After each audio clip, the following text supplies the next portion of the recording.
Assalamualaikum warahmatullahi wabarakatuh. Bapak Ibu Guru hebat, kita berjumpa lagi dalam video tentang pembelajaran berdiferensiasi. Bapak Ibu Guru, dalam melaksanakan pembelajaran, guru memiliki tujuan untuk memastikan setiap murid di dalam kelas mereka sukses dalam proses pembelajarannya. Pada prakteknya, guru dihadapkan pada murid dengan berbagai keberagaman. Guru secara terus-menerus menghadapi tantangan yang beragam dan kerap kali harus melakukan dan memutuskan banyak hal dalam satu waktu. Di dalam kegiatan pengajaran, kita mengenal pembelajaran berdiferensiasi. Tomlinson menyatakan, pembelajaran berdiferensiasi merupakan usaha untuk menyesuaikan proses pembelajaran di kelas untuk memenuhi kebutuhan belajar individu setiap murid. Pemenuhan kebutuhan belajar individu bukanlah berarti seperti yang terlihat pada layar. Pembelajaran berdiferensiasi bukanlah sebuah proses pembelajaran yang semrawut, yang gurunya kemudian harus membuat beberapa perencanaan pembelajaran sekaligus, di mana guru harus berlari ke sana kemari untuk membantu murid A, B, atau C dalam waktu bersamaan. Pembelajaran berdiferensiasi adalah serangkaian keputusan common sense yang dibuat oleh guru yang berorientasi kepada kebutuhan murid. Keputusan-keputusan yang dibuat tersebut berkaitan dengan hal-hal berikut.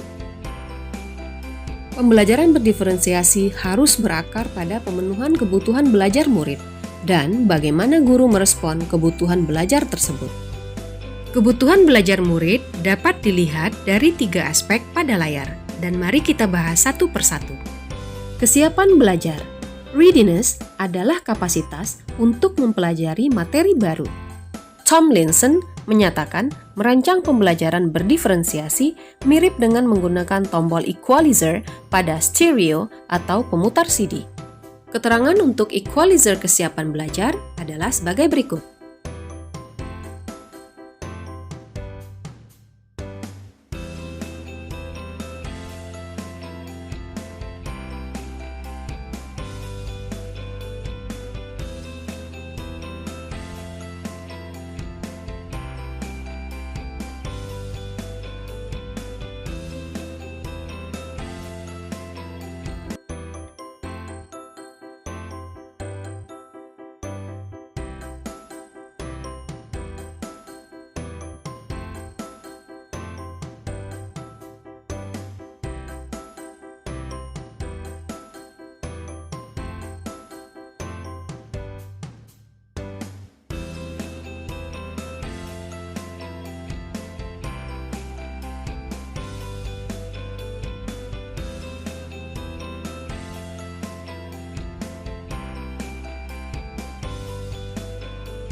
Tujuan analisis equalizer kesiapan belajar adalah untuk memodifikasi tingkat kesulitan pada bahan pembelajaran, sehingga dipastikan murid terpenuhi kebutuhan belajarnya. Perlu diketahui bahwa kesiapan belajar murid bukanlah tentang IQ. Hal ini lebih kepada informasi tentang apakah pengetahuan atau keterampilan yang dimiliki murid saat ini sesuai dengan keterampilan atau pengetahuan baru yang akan diajarkan. Contoh kegiatan di dalam kelas yang sesuai dengan analisis readiness siswa dapat dilihat pada layar. Kebutuhan belajar yang kedua yang perlu diperhatikan adalah minat siswa. Minat merupakan suatu keadaan mental yang menghasilkan respons terarah kepada suatu situasi atau objek tertentu yang menyenangkan dan memberikan kepuasan diri. Tomlinson menyatakan bahwa tujuan melakukan pembelajaran yang berbasis minat diantaranya adalah sebagai berikut.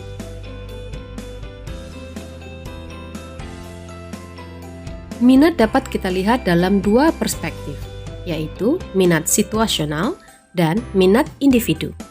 Pada minat situasional, seorang anak bisa saja tertarik mendengarkan penjelasan gurunya meskipun sebenarnya dia tidak menyukai topik yang diterangkan. Hanya karena gurunya berbicara dengan cara yang sangat menghibur, menarik, dan menggunakan berbagai alat bantu visual. Sedangkan anak yang memiliki minat individu terhadap topik yang sedang dipelajari, maka ia akan tetap tertarik untuk belajar meskipun mungkin saat itu guru yang mengajar sama sekali tidak membawakannya dengan cara yang menarik atau menghibur. Pada layar adalah beberapa cara yang dapat dilakukan oleh guru untuk menarik minat murid.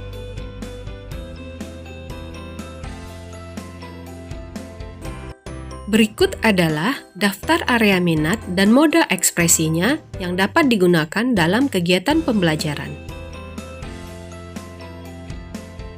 Dan pada layar adalah praktek kegiatan pembelajaran di kelas yang sesuai dengan minat siswa.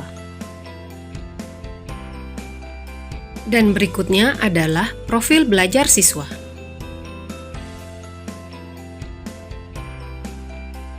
Tujuan analisis kebutuhan belajar berdasarkan profil belajar siswa adalah untuk memberikan kesempatan kepada murid untuk belajar secara natural dan efisien. Profil belajar murid terkait dengan banyak faktor. Beberapa di antaranya adalah preferensi terhadap lingkungan belajar, misalnya terkait dengan suhu ruangan, tingkat kebisingan, jumlah cahaya, dan lain-lain. Pengaruh budaya berhubungan dengan kebiasaan sehari-hari murid. Misalnya, apakah murid terbiasa santai atau terstruktur, pendiam ataukah ekspresif, personal ataukah impersonal, dan lain-lain. Sedangkan gaya belajar secara umum terbagi atas 3. Yang pertama adalah visual, yaitu belajar dengan melihat, misalnya melalui materi yang berupa gambar, menampilkan diagram, PowerPoint, catatan, peta, atau graphic organizer. Yang kedua adalah auditory, belajar dengan mendengar. Misalnya, mendengarkan penjelasan guru, membaca dengan keras, atau mendengarkan pendapat saat berdiskusi. Yang ketiga adalah gaya belajar kinestetik, yaitu belajar sambil melakukan. Misalnya, bergerak dan meregangkan tubuh. Kegiatan hands-on, dan sebagainya. Mengingat bahwa murid-murid kita memiliki gaya belajar yang berbeda-beda, maka penting bagi guru untuk berusaha menggunakan kombinasi gaya mengajar.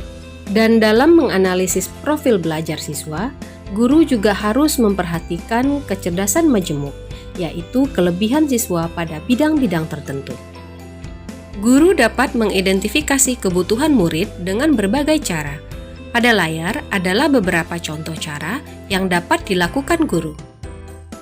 Praktek nyatanya di kelas sebagai hasil dari analisis profil belajar siswa adalah sebagai berikut. Bapak Ibu guru, perlu kita ketahui juga bahwa penilaian memegang peranan yang penting dalam pembelajaran berdiferensiasi. Dengan penilaian, guru diharapkan dapat mengetahui di mana posisi murid-muridnya saat mereka akan belajar dan mengaitkannya dengan tujuan pembelajaran yang diharapkan. Di dalam kelas, kita dapat memandang penilaian dalam 3 perspektif. Assessment for learning atau penilaian yang berkelanjutan atau ongoing assessment adalah penilaian yang dilakukan selama berlangsungnya proses pembelajaran dan biasanya digunakan sebagai dasar untuk melakukan perbaikan proses belajar mengajar. Assessment ini berfungsi sebagai penilaian formatif. Assessment of learning adalah penilaian yang dilaksanakan setelah proses pembelajaran selesai, berfungsi sebagai penilaian sumatif. Dan yang ketiga adalah assessment as learning, adalah penilaian sebagai proses belajar dan melibatkan murid-murid secara aktif dalam kegiatan penilaian tersebut.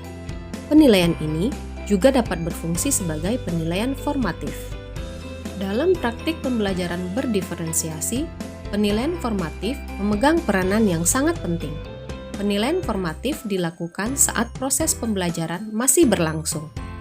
Penilaian formatif ini bersifat memonitor proses pembelajaran dan dilakukan secara berkelanjutan serta konsisten, sehingga akan membantu guru untuk memantau pengetahuan, pemahaman, dan keterampilan murid yang berkembang terkait dengan topik atau materi yang sedang dipelajari.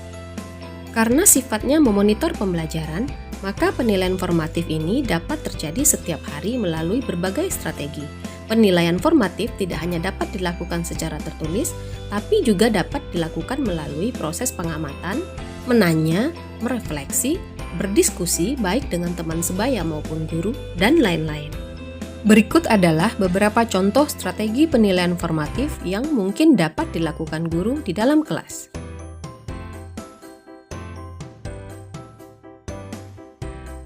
Bapak Ibu guru, pembelajaran berdiferensiasi adalah salah satu dari rangkaian tindakan yang dilakukan guru dalam mempersiapkan dan melaksanakan pembelajaran di kelas. Terlebih dahulu, guru merumuskan visi dan profil murid ideal yang ingin diwujudkan. Kemudian, dilanjutkan dengan menyepakati keyakinan kelas. Langkah selanjutnya adalah menjalankan pembelajaran berdiferensiasi. Dan ketika kegiatan pembelajaran menemui masalah, guru mengatasinya dengan melaksanakan restitusi.